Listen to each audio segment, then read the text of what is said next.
The next topic on the first unit, and this is going to be the first topic on your syllabus. First topic is fossil fuel. What are the environmental consequences of fossil fuel?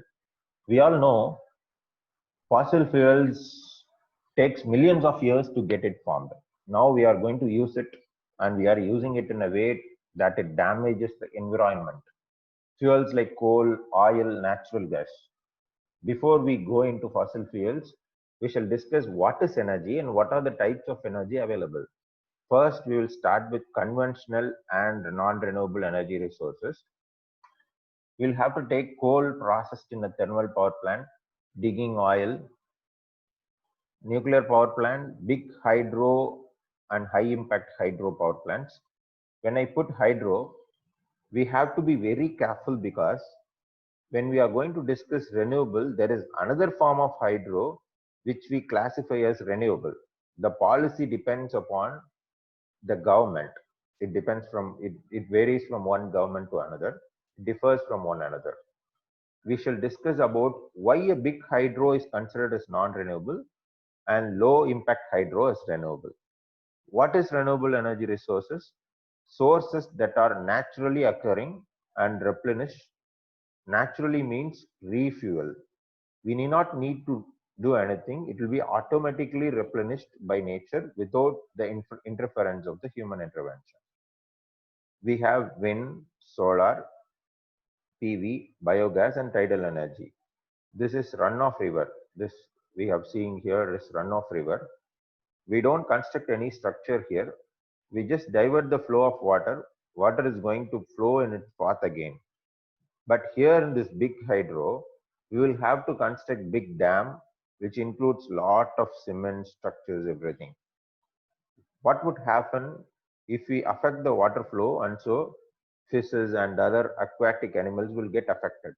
You would have to read about the Three Gorges Dam in China. This is the article which is the biggest topic or the important topic which is going through the articles right now. The project is started at 1994 and completed at 2014. Three Gorges Dam in India. You can read it right now in Google. Total capacity is around 40 cubic kilometer. Generation of power will be around 87 tera WN.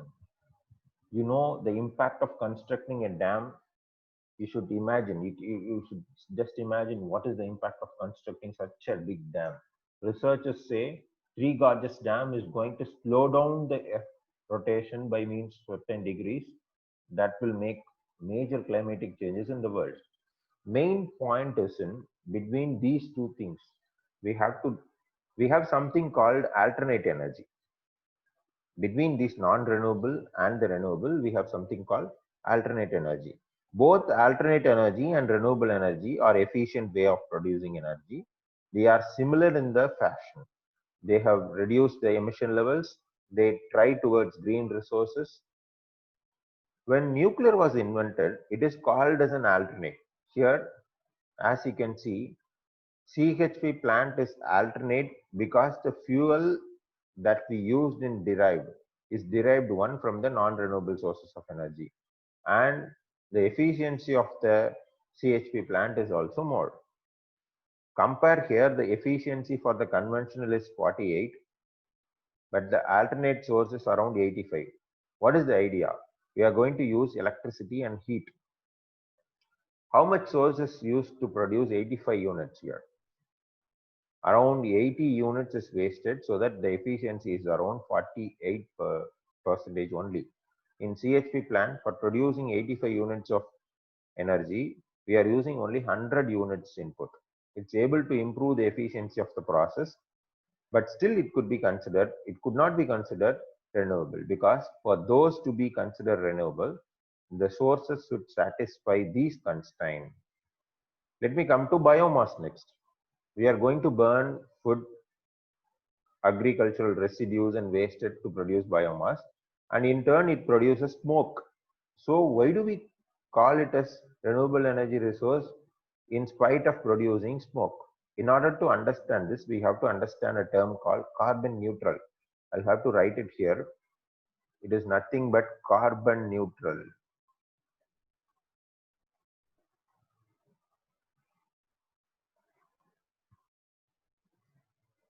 people should have an insight on what is carbon neutral.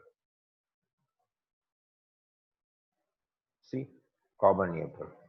In this process, biomass plant, in this process, it will absorb the carbon, and that one will be equal to the carbon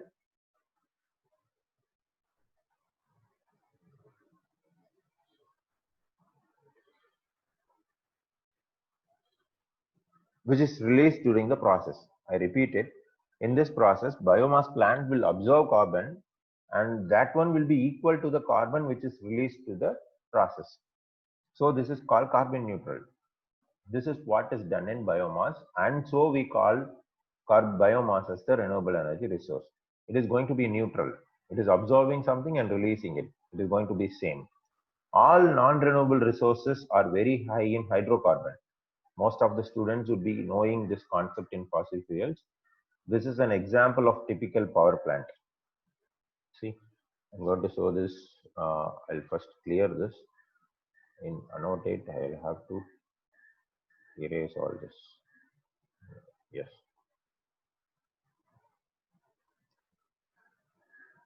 Yes, this is the typical power plant. This is, so this one is going to be high pressure turbine. At this point, steam enters at high pressure and high temperature, and so it is termed as HPHT. But the steam is used for producing energy. Heat energy is converted to mechanical energy. At this point, it becomes LP and LT, that is low pressure and low temperature. There, the mechanical energy is converted to electrical energy by means of a generator. To repeat this process, that is to convert this LP to HP, we condense this steam to water, and there the low pressure will be converted to high pressure and the low temperature. Here at this point, it becomes high pressure and low temperature. To increase the temperature, we let the steam into the boiler. That boiler will increase the temperature. So again, it becomes HPHT, that is high pressure and high temperature. This process will be keep on going, and the process will be repeated. Okay. There is a big issue in this process. What is the maximum efficiency a coal power plant fire station can have? It cannot exceed 65%. This is theoretical maximum, but the practical value goes below 30. If we use a preheater and reheater and other mechanism, then it can go up to 40% practically. Now, if we see from the diagram, one thing you must understand, this place indicated the flue gas, which is going to release into the atmosphere. It is going to emit some greenhouse gases, and so the atmosphere is going to get polluted. There is an advantage. There is a disadvantage for this. Sorry, one is poor efficiency, and second one is the environmental pollution. Major components of power plant is going to be listed in the next slide. I'll list out one by one. We need air for combustion, that is called forced draft, and this is called induced draft. In this, we'll maintain pressure such that the flue gases will escape to the atmosphere. Lots of regulations are there for a company to follow to make sure that the effluent won't affect the atmosphere. There are efforts taken by the government on that, but still that is going to affect the atmosphere in certain percentage. These are the plant subdivisions. We have 1, 2, 3, 4, 5, 6, 7 units in a plant. We have fuel handling plant where coal enters and going to be excavated. While we burn, the fuel are going to get turned into ash. How we are going to dispose this ash is a very big question. This is the share of technologies in a power mix. See, there are share of technologies in a power mix, and we can see many different scenarios here. Black color indicates fossil fuel. As of 2019, 63.05% is from fossil fuel. Red indicates nuclear, and so on. At the end of the day, we are not worried about the number. See, we are not worrying about the number. But what is the general trend? the dependency on the fossil fuel is reduced, and the dependency of renewable energy is growing and increasing day by day. This is the idea. We are going to take it out. As we see, within 4 years, see, 9% decrease in dependency on fossil fuels. That is going to be the latest trend, and that is going to the point we are going to use it for us. Environmental consequences on there, we have seen this all over. You should visualize this environmental consequences. This will help you to become a climate change warrior and agent for it. This is global warming. This is due to greenhouse effect. Sun's radiation, which will be reflected back to the space.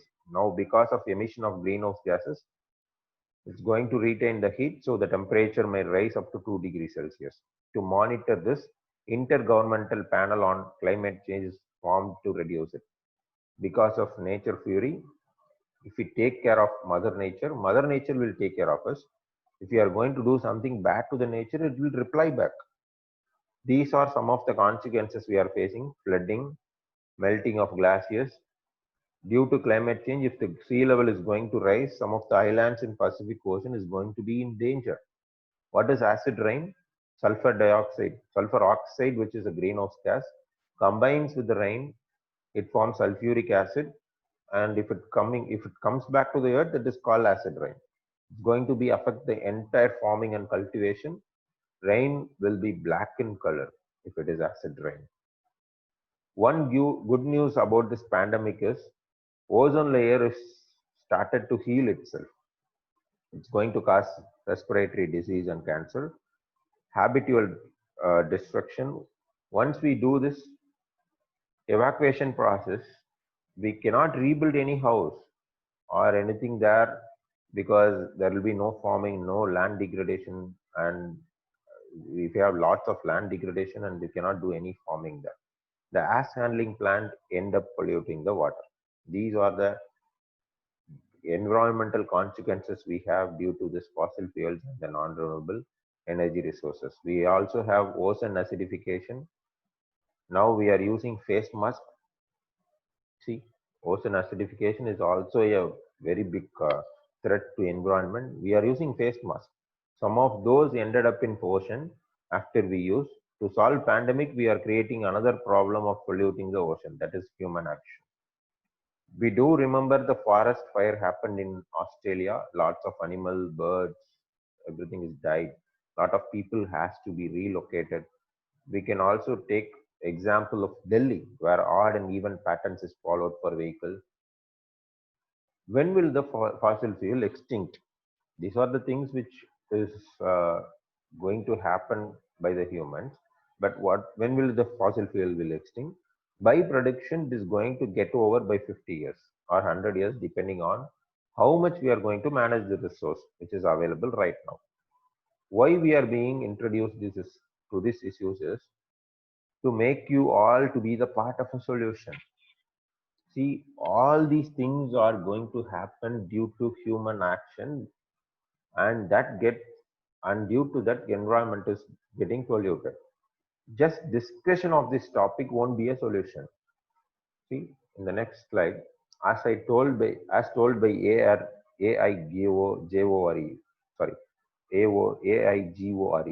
Al Gore, as more and more people understand what's at stake, they become the part of the solution.